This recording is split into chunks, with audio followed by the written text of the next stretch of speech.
Olá, graça e paz, tudo bem? Senhor conosco. Hoje nós vamos meditar mais uma vez na palavra do Senhor e antes disso nós vamos orar, amém? Pai querido, eu rogo a Ti nesta hora que vamos abrir a Tua palavra para meditar nela.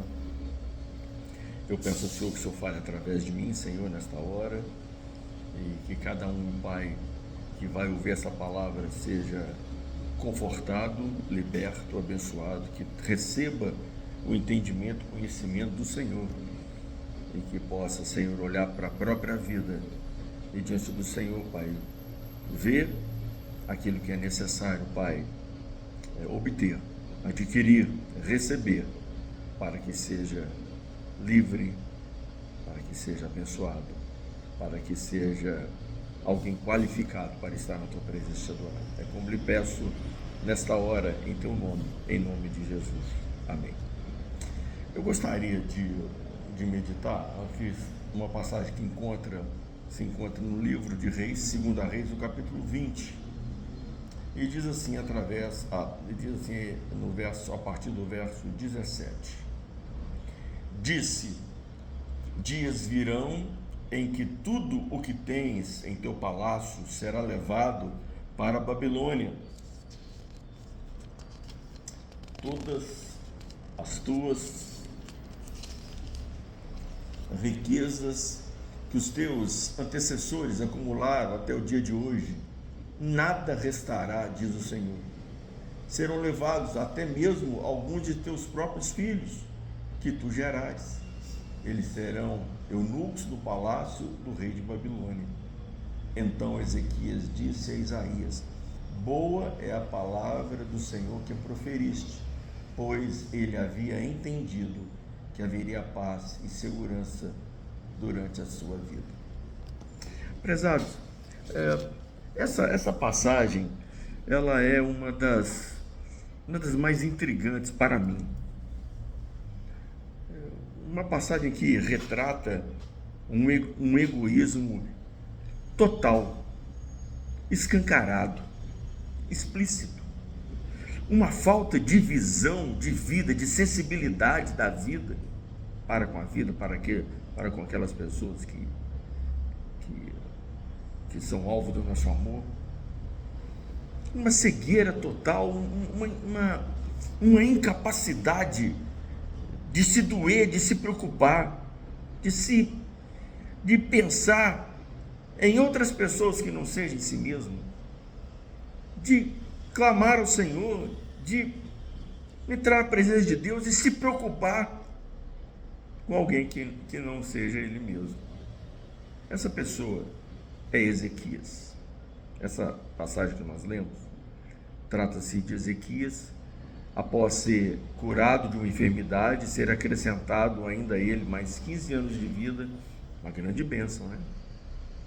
Então Ezequias recebe ali os emissários de Babilônia, e de uma forma imprudente, então, sem pedir conselho a ninguém, sem pedir conselho a Deus, nem nada, ele recebe aquelas pessoas no palácio, e ele então começa a mostrar as riquezas, ele mostra o templo, as riquezas do templo, e tudo que ele havia adquirido e recebido dos seus antecessores.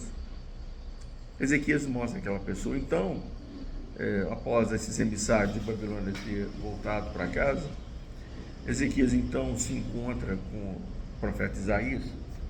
Isaías pergunta para ele: de onde vinham essas pessoas?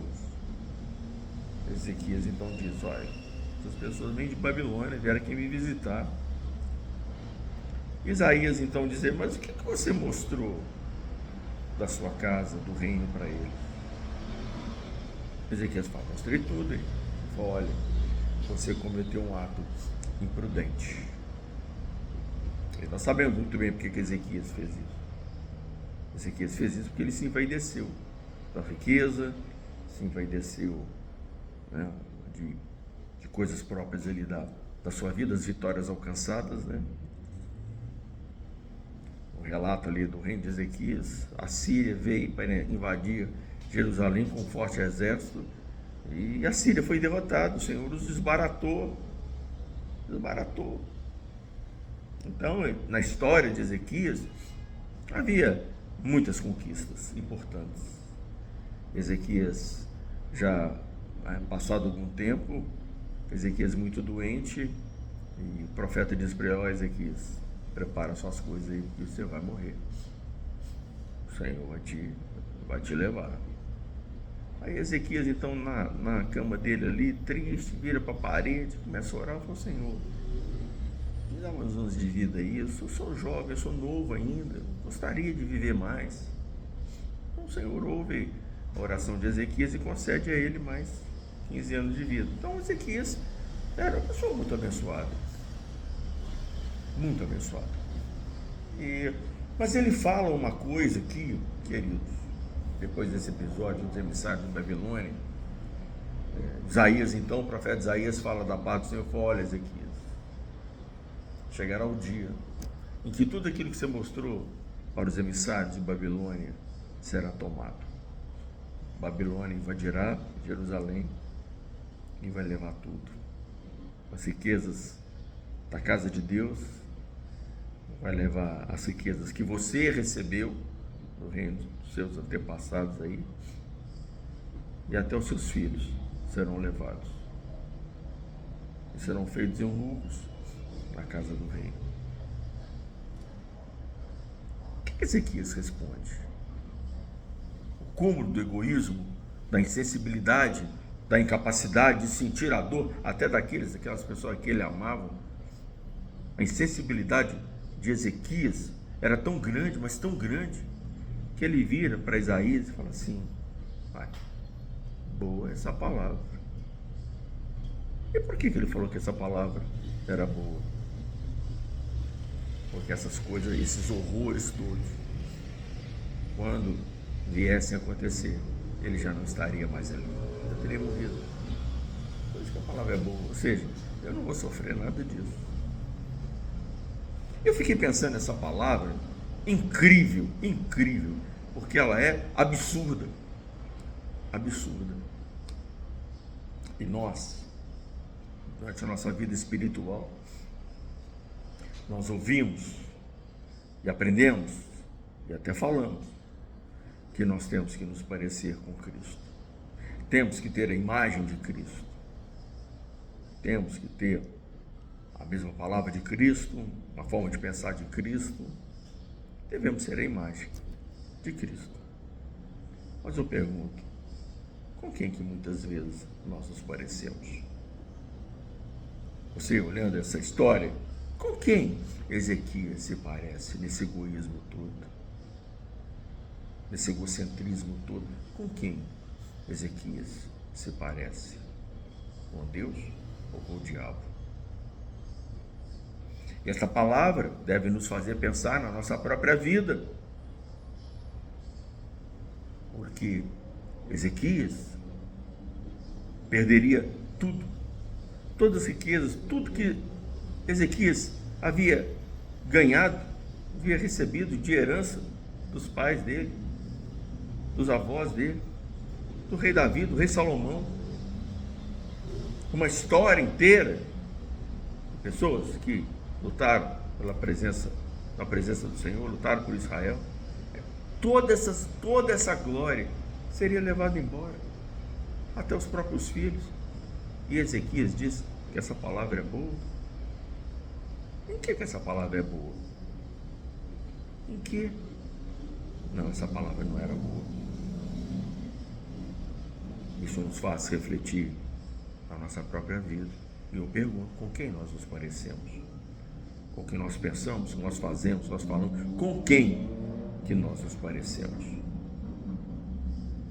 Será que essa insensibilidade com a dor dos outros era só de Ezequias?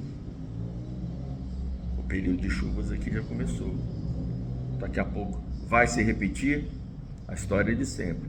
Gente desabrigada, gente morrendo, gente perdendo tudo. E qual será a nossa atitude? É um problema meu. Não, estou aqui bem, estou seguro. Isso é desgraceira toda está acontecendo na vida das pessoas, na casa dos outros aí. Mas eu vou dormir um sono tranquilo aqui, o sono de Jonas. Manhã, acordar cedo, tomar um banho quentinho, pegar meu carro ali, ó, trabalhar. E cada um com o seu, cada um com seus problemas. Assim que muita gente pensa. Me pergunto, será que nós estamos agindo assim também? Quantas pessoas na nossa igreja, na nossa comunidade, sofrendo, dor de dente, tem dinheiro para fazer um tratamento?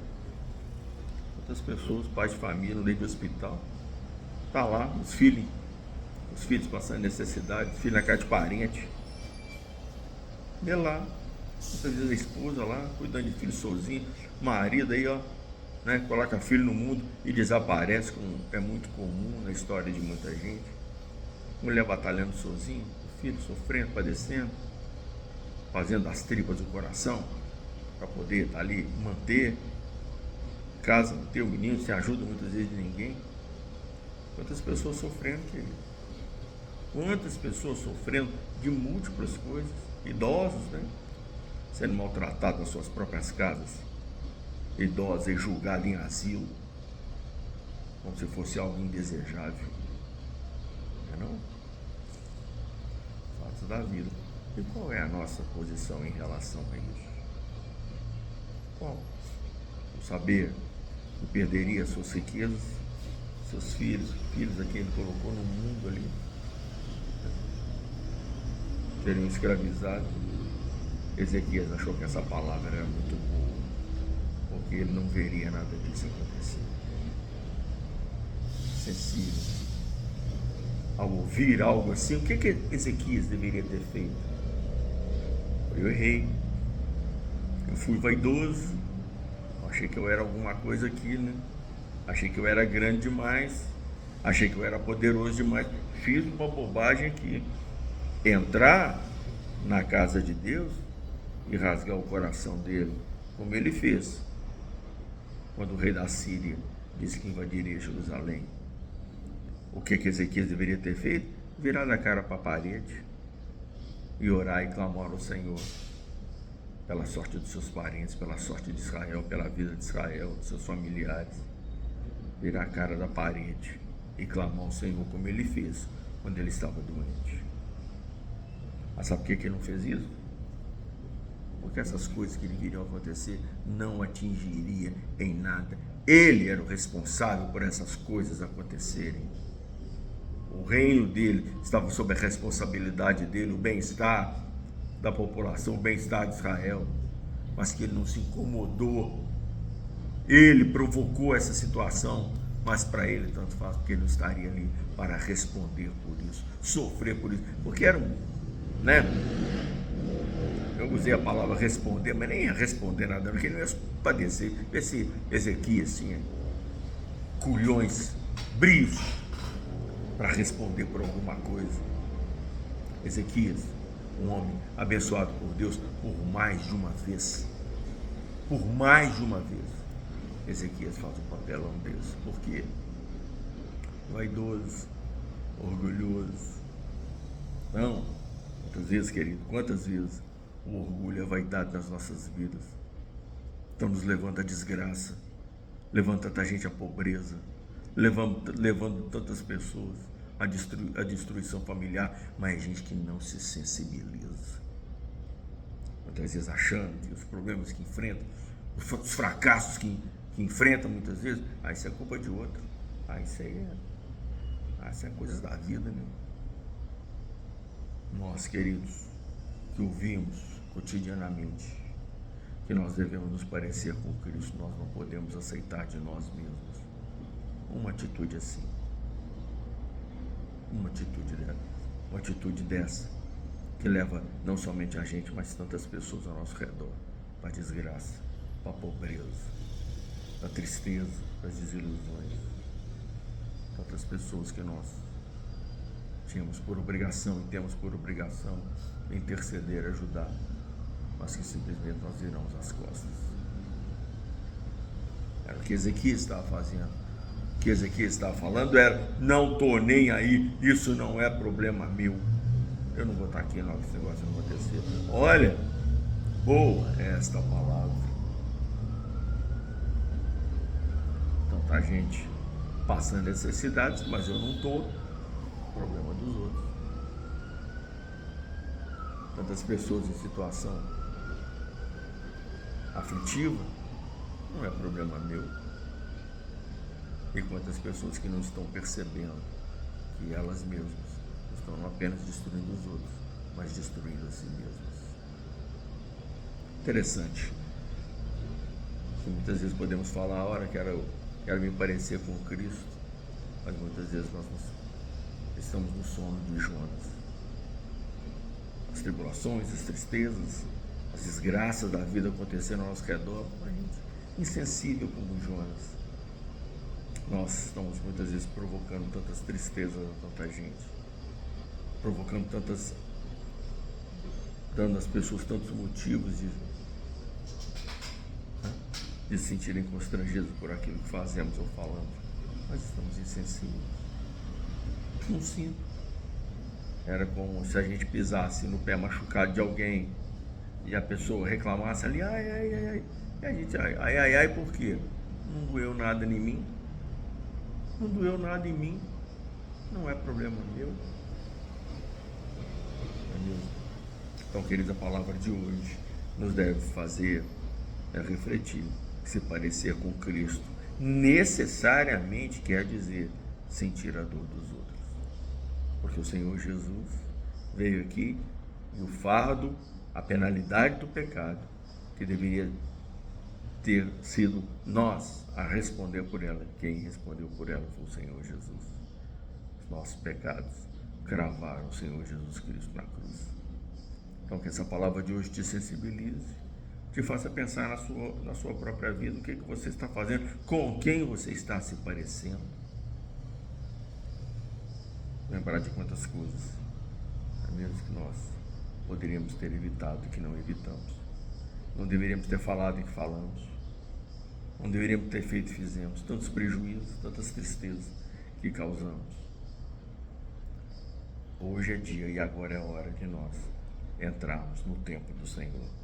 Entrarmos na presença do Senhor e rasgarmos o nosso coração e dizer para o Senhor o quão errado nós estamos.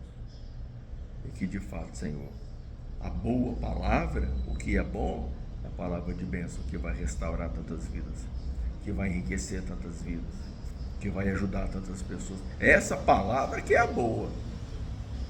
Destruição, pobreza, horrores, isso não é bom não. Amém? Vamos orar? Pai querido, sim, Senhor. A boa palavra, Senhor, que existe. A boa palavra, Senhor, é aquela que se parece com aquela que o Senhor falou, que abençoou, que libertou, que consolou, que ajudou. Essa é que é a boa palavra. Senhor, o futuro bom é aquele na Tua presença, em que nós vamos, Senhor, nos preparar para estarmos em condições do Senhor, através de nós, abençoar tanta gente, colocar tanta gente, Senhor, na Tua presença, levar tantas pessoas, Senhor, o conhecimento de Cristo.